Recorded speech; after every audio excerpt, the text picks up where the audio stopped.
So we recently did 3 seminars at the Pittsburgh Community Center, and we had literally hundreds of folks sign up. So if you are getting this webinar recording, it is because you signed up for the class, or maybe you were on the wait list, maybe you showed up. If you were there, you've seen some of this stuff. If you were not there, I wanted to send this out to show folks what we went over, and obviously we have your email address. So as we get going here, I started off each of these seminars with this question right here.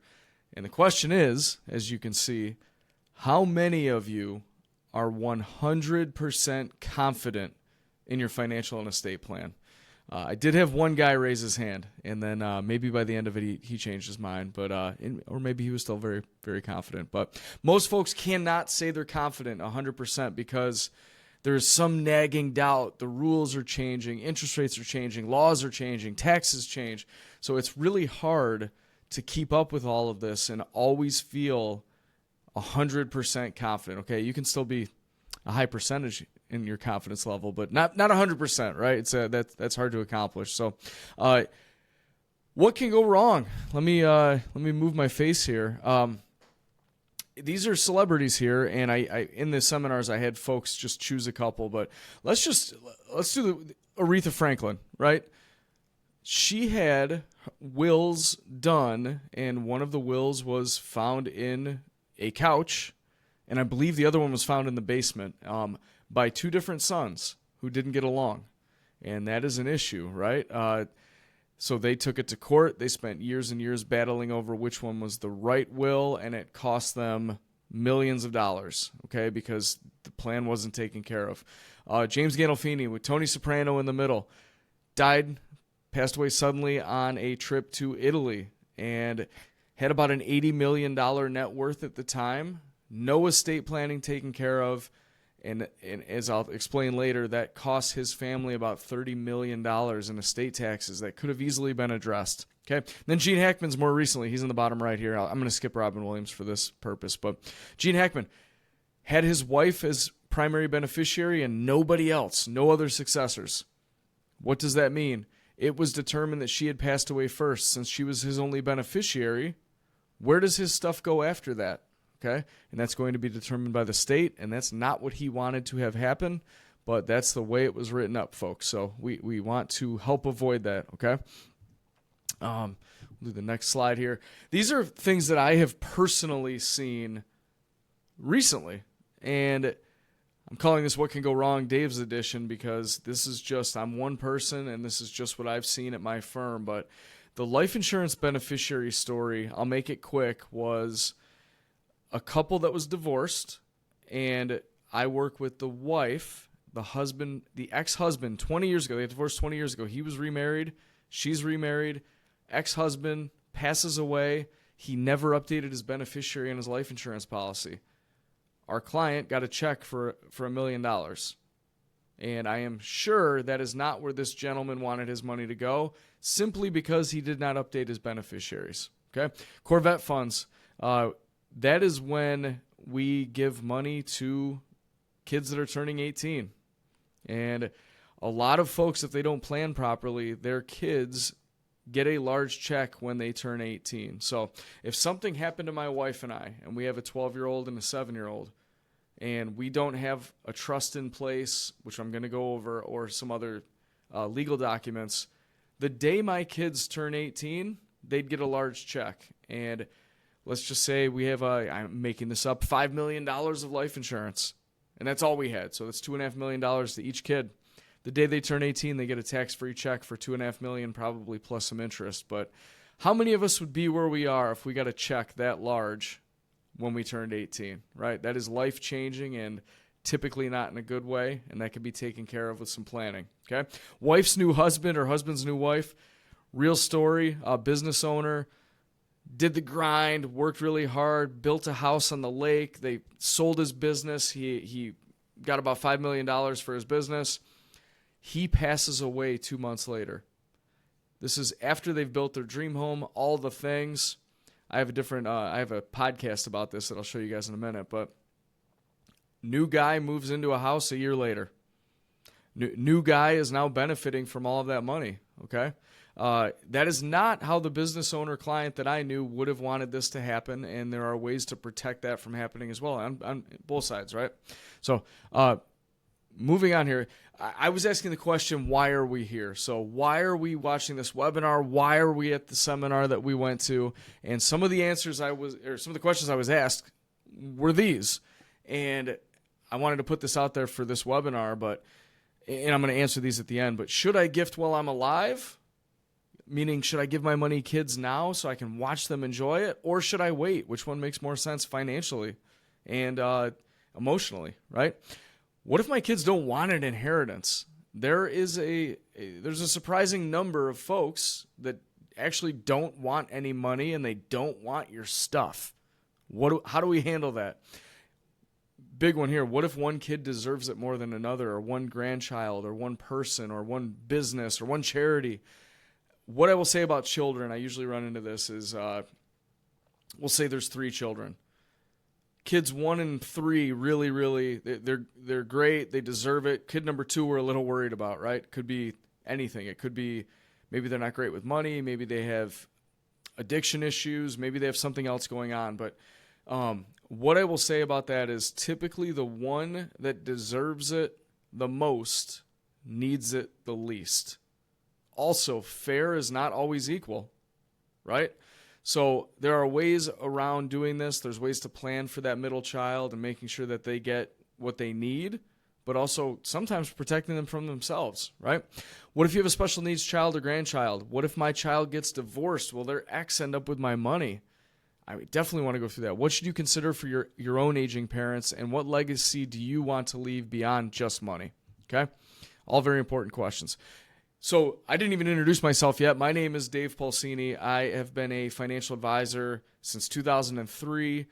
I have helped folks with estate planning, tax planning, and I run a financial planning firm here in Rochester, New York, although we have clients all over the country.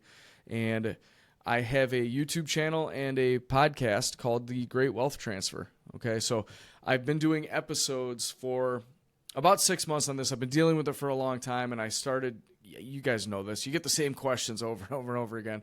So I wanted to make sure we just started getting this out into the world and educating folks. So we do have that as a YouTube channel, and we'll there's the link right there. So if you scan that QR code, and feel free to pause this if you need to, scan that code. It'll take you right to the YouTube channel. Most of the questions I got at the seminar, I could refer back to an episode. Okay, so there's no way I'm going to be able to cover everything for everybody that's watching this in 30 minutes. So feel free to scan this and go back and search inside of YouTube, and you should be able to find what you're looking for in there. And if you don't, feel free to shoot me an email, and we'd be happy to put out more an episode on that. And we're obviously making more material and more content. So really, why are we here? Estate Planning 101, okay? That is the will, healthcare proxy, power of attorney, a trust, and then I've added in beneficiary designation and titling. I'm going to talk about all of these things, but most of the time when I say to somebody, hey, keep your hand up if you're all set with the following, I can get about 95% of the people to put their hand down if I just say, hey, when's the last time you've updated your will, healthcare proxy, power of attorney, and reviewed your trust, and then coordinated the beneficiaries with that? Okay? This is most of the time I mention that nagging doubt. This is that nagging doubt. I know I need to do it. Even clients we work with, it's like I can't force them to go, but it's like review meeting after review meeting. It's, hey, did we go do that yet? Did we go do that yet? So a lot of times if you have an advisor, should be able to introduce you to an attorney that can handle this and at least get that ball rolling. Okay, so if you need to update these things, if you know you need to take care of it, your advisor should be able to just shoot an email out to some attorneys with you copied on it, okay? And then that first step is taken care of. The attorneys will respond, and then like I said, the ball is rolling. But these are simple things that we need to take care of, and I have just seen too many crazy stories where it's not, and I want to make sure that people go out and do that, okay? So I have an action item list at the end of this entire webinar that this is included. So hang in there until then. This is going to be about 30 minutes, by the way, and we're already 10 minutes in. So One of the most popular things that we went through is, what is the difference between a will and a trust? Okay. Again, I have a full episode that is coming out on that Great Wealth Transfer YouTube and podcast. 15 minutes of the difference of a will and a trust. We're going to do this one in about 2 minutes. But a will, just like it says, is just a set written instructions. What happens to your stuff? Who gets what? Okay. The other thing is, when you have minor children, this names a guardian for your kids, okay, so that the state doesn't. This always goes to probate, meaning your will then to be taken to court. That's what's called probate, and it only works after you pass away. Okay, so a will is a document. Where do my kids go? Where does my stuff go? It gets taken in front of court or attorneys, and then they decide, okay? A trust, we're going to think of this as like a private box that you set up while you're alive to hold on to your stuff for the people that you choose, okay? It skips that court. It skips probate. It can be used while you're alive, when you're gone. It's also private. We can actually find anybody that didn't have a trust. You can actually find where all of their stuff went, how much money they had. It's actually really interesting, almost kind of creepy. You can see it all. But in a trust, you cannot, okay?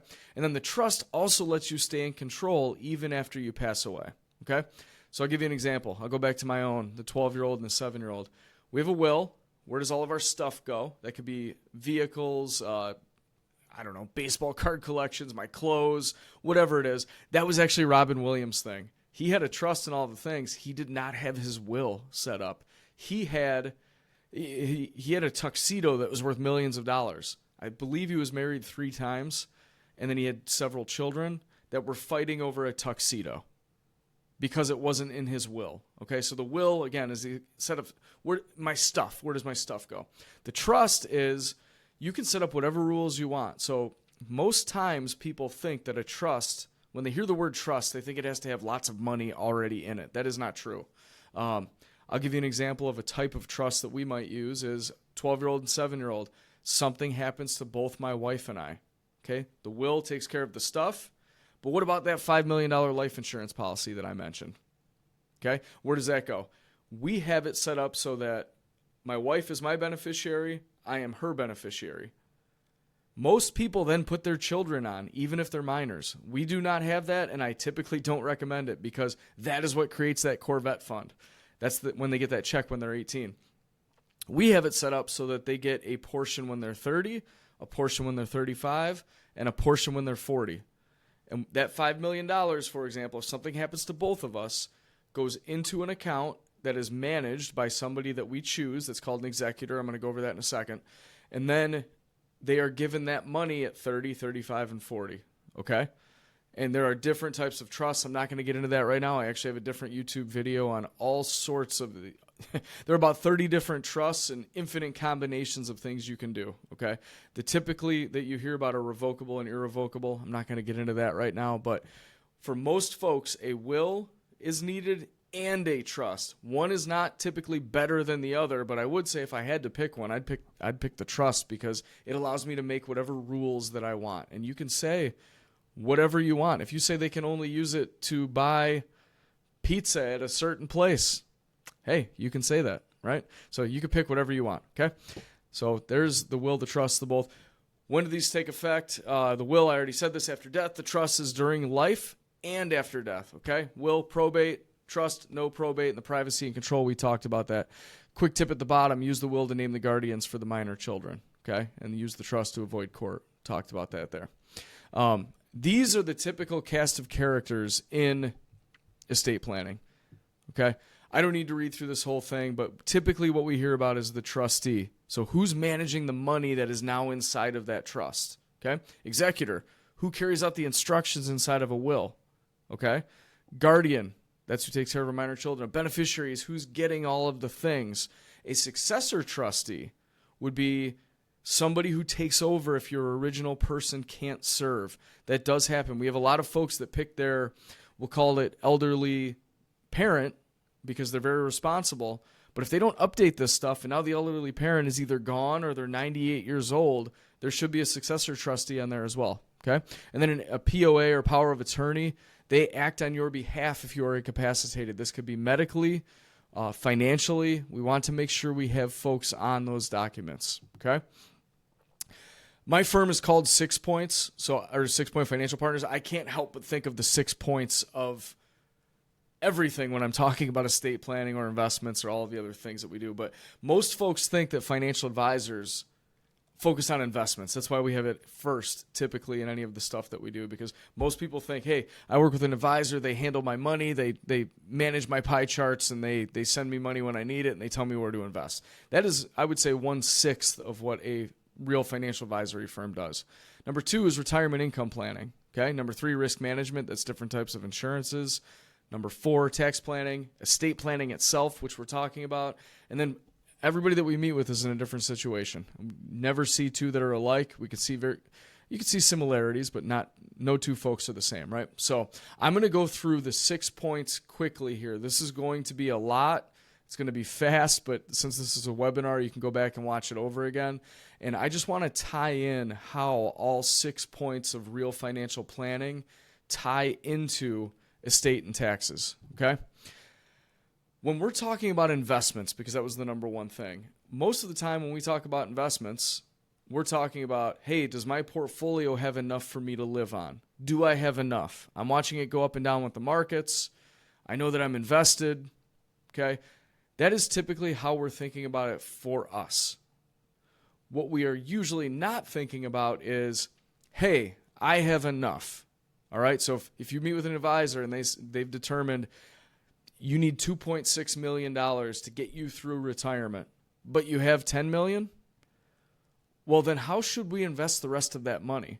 Should it be based on your time horizon, or should it be based on if you know it's going to your kids or grandkids?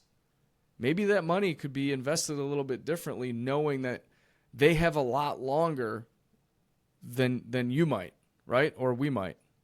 All right, so I just always like to talk about how are we investing for you, and then how are we investing all of the extra money that we don't think we're going to need. It's always going to be yours, right? It's still yours, but could we invest it differently if we know that we're actually not going to use it? And usually the answer is yes, and not a lot of folks talk about that, okay? Another part of the investments here is, before I get into retirement planning, is if you have not reviewed your investments recently, it's a great time to take a look. Each year you want to make sure that you are reviewing, monitoring, taking tax losses when we can. I'm going to talk about that a little bit. And then just making sure your investments are still in alignment with what you originally intended it to do. Okay? So that was just investments. Now retirement planning. This shows here a retirement plan of somebody. That red line here is how much money do they need. The colors are, and we don't need to get into this too much, where is it going to come from? You see this white gap right here? That is shortfall.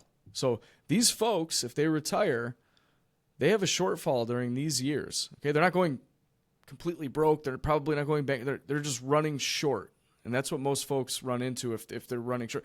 We don't usually go from whatever we're making to zero. There's usually some Social Security or some pension or something. But when there's a shortfall, we want to eliminate that first. Okay, so you can see in the upper corner here, take care of yourself first. Once that is set, then I would talk about the investing and passing money on to other folks. This is what a successful retirement income plan would look like. Okay, so that top line is the need. These colors fill all of it in to an older age. We usually use age 100 for these. And then this orange here is something I want to talk about in a little bit. That is required minimum distributions, or RMDs. Okay, so if folks have pre-tax money, IRAs, 401ks, 403bs, deferred comp plans, whatever it might be, when you get to a certain age based on your date of birth, you have to start taking that money out. If you do not, there's a severe penalty. Okay, so there are ways to plan. Does it make sense to take more in certain years? Does it make sense to take just the minimum in other years? Does it make sense to do things in advance? And I'm going to talk about that in the retirement income plan, or I'm sorry, the tax planning. But this retirement income plan, if it looks like this, you have options, okay? The key is to figure out how much do you need and where is it going to come from? Those are the two questions. When I say retirement income action plan, when you leave here today from this webinar, how much do you need? Where will it come from? Okay? Tax planning. I could talk about this one for 3 hours. we've got the different tax brackets on here. A couple things I usually point out is, let's say we're in that 22% bracket. We're married filing jointly. I know this is hard to see on here, but it's showing $96,000 to $206,700. If you make $206,701, what tax bracket are you in? Most people will say, oh, that's terrible. I just jumped up into the 24. That's not true. Only that $1, some of you got this, only that $1 is taxed at that 24%. Okay, these are marginal tax brackets. Okay, so let me ask you this. If we were planning and you had enough money in your IRA, and let's just say we're in the 12% tax bracket, you're making $60,000 as a married couple. You have $36,000 before you jump up to 22%. $36,000 at 12% is historically low, folks. Historically low. Highest tax brackets were in the 90% after World War II. Can you imagine paying 90% in taxes? So we are historically low. When I usually say to folks, hey, raise your hand if you think tax brackets are going down in the future. How many people raise their hand? Usually no one. When I say, how many do you think taxes are going to go up in the future? Almost the whole room raises their hand. If tax brackets go up, no fault of our own, and we can do tax planning now, why aren't we taking advantage of that? And what I would say on the tax planning is, if you have an advisor and they are not collecting your tax return, your 1040, and running it in software for you to see where you stand, what the gap is in the tax brackets, you should be doing that. Or get an advisor that's doing it for you, okay? Because there should be a system in place with those advisors. Hey, we need your 1040s from this year. We're going to see where we stand. There's a $17,000 gap before you get to the next bracket. Maybe it makes sense to take some more out of our pre-tax account. Okay, so ton of tax planning I could talk about, but we're gonna leave it at that for now. The biggest thing with taxes is, how do we reduce it now? How do we reduce taxes in the future? Okay, and then I want to talk about how do we set our benefit. The point is of this estate planning is, how do we help our beneficiaries pay as little as possible? Okay, some of it is that Roth conversion. If you haven't heard of that, it's taking our pre-tax money, intentionally paying now, moving it into a Roth, and then no one ever pays taxes again. Okay? If your kids or grandkids inherit an IRA, they have 10 years to take it out. Okay? Maybe that's not good for them, and they have to pay taxes, right? So if you have high income earning children that are in their 40s, 50s, 60s, and they inherit an IRA, it can actually be burdensome. So if you're in a lower tax bracket and you can do a conversion now to a Roth and pay that 12% or 22%, wouldn't you rather pay 12 or 22 than have your kids pay 30, 38 to 50% based on the state that they're in? Right? So we need to do tax planning for that. The joint account example, real quick. If you have joint accounts with somebody, and let's say you put in $500,000 and it's grown to $1 million. So let's say I have a joint account with my wife. We put in 500, it's grown to $1 million. I pass away. There's what's called a step up in basis. My wife and I split the gain. So we put in 500, it's at $1 million. We each own 250,000 of that gain. Okay? So I know this is hard to follow on here, but the 250,000 of gain is now taxable. Okay? It's a capital gains tax of some kind. If I own the account alone and then just had her on as a TOD, transfer on death, or maybe payable on death account, and I put in 500,000, even though it's our account together, I put in 500 and it's $1 million now, and I pass away, she gets all $1 million tax free. That alone, when I talk about account titling, can save a lot of people a lot of money. So when we're reviewing accounts with somebody, we want to make sure that each and every account is titled properly for future taxation. Okay, that's enough on that. We got to keep moving here. Estate planning itself, again, pass our money to who we want to. We want to do this in the most efficient way possible. There are types of money that we want to inherit. The handout on here is something I handed out in the live presentation, but the types of money, pre-tax, after-tax, what is the best money to have for you? How do we get the family to pay the least amount? Okay, that is just done by ongoing planning and having a process and a system. All right, the estate planning action, I already talked about this. Update that will, healthcare directive, power of attorney, coordinate and update beneficiaries. And here's a big one. I love this. As a best practice, put it in your calendar right now. Pause this video and put this in your calendar. July 1st, review my will, or write in July 1st, recurring appointment in your calendar. Do it on your phone. I have my phone right here. Put it in there on July 1st. Recurring appointment yearly. And just write in there, do I need to update my will? And it'll pop up every July 1st for you. If you do, awesome, do it. Have your attorney's email address right inside of the note so you can just click and say, I need to update my will. At least you get the ball rolling. That is the easiest, next smallest action that you can take, right? If you don't need to update it, great. Wait till next year, okay? At least there's something telling you to continue to update these things, okay? So I love that as a best practice. It's simple. It pops up on the phone. It pops up on the calendar, okay? I've got about 3 minutes left and about 5 slides, so I'm going to make this quick. This is the process that we follow as advisors for clients when we're talking about leaving a legacy, and it's appropriately named the legacy process, right? Number 1, list of assets, and I'm going to show you an example in a second. How many of you have a very clear list of where all of your stuff is should something happen to you? Another way to ask that is, if something were to happen to you today, what would they find? And that's a scary question. If something happened to you today, what would they find? Some of you are all set. Many of you are thinking, oh boy, I don't know. They'd find a mess, right? We want a list of assets. We want to evaluate the goals based on those assets. Then we gather statements and documents, and we assess that tax and investment exposure. How much risk are we taking? Are we making the proper moves tax-wise? Then you create a plan and then set that yearly review, okay? For the sake of time, I'll move forward here. Here's a sample. Looks a little blurry on this screen, but this is a husband and a wife. This is all of their stuff on one page. This is so handy. 2 reasons. Number 1, when we review with folks, we can see everything. Their insurances are above them. Their joint accounts are below. His stuff is on one side. Her stuff is on the other. At the top, we have the accountant, the attorney, usually the homeowner's and auto person, umbrella insurance, usually for most folks that we work with. But this also helps get everything on one page. If something happens, where is it all? Number 1. Number 2, for the spouse that is not as involved, typically there's one, right? I don't want to say always, but one of the spouses loves this stuff. The other one either doesn't care or they're just saying, hey, they handle it. This is so handy for those people. I've had so many conversations where folks will say, I finally know what you're talking about. I finally can see it on a piece of paper. Okay.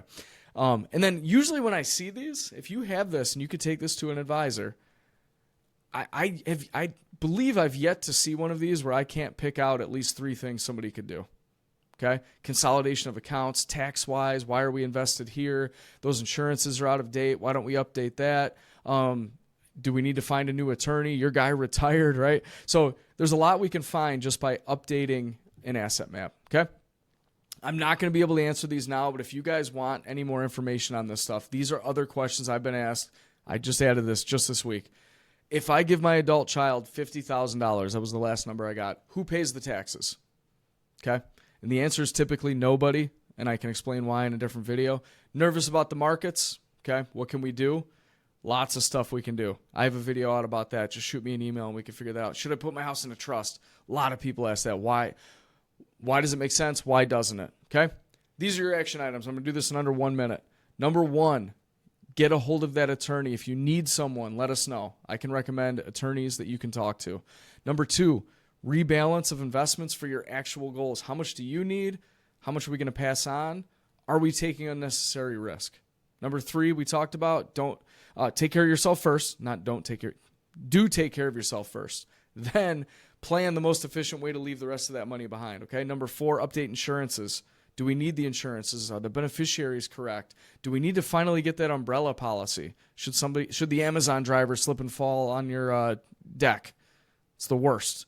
Number 5, run a tax analysis every single year. Fill the tax brackets. Number 6, yearly review of goals. And number 7, if you want, shoot us an email. I can get you a link to a 1-page asset map. Here's some other things to consider. This is exactly what we talked about at the beginning. I want to skip to that. What should you consider for your aging parents? I would get that asset map done. I've seen it too many times where folks don't know where the stuff is, and it just creates a nightmare. And that is step 1. Where is everything? Okay. What if my child gets divorced? Will the ex end up with their money? Okay. Here's the deal. You leave money to your daughter. she's married to a guy. We'll call him Bob. She's married to Bob. You leave her money. That is her money. What usually happens is her and Bob then go buy a property or buy a house, so they put it in a joint investment account. Now, whose money is it? Now it's half Bob's. We have to be careful with that. So, I could give you guys so many horror stories, but we need to make sure that is taken care of and wrapped up, and then that X doesn't end up with your money. Worse yet, what if you unintentionally disinherit? What if you leave money to your daughter? She's married to Bob. She passes away.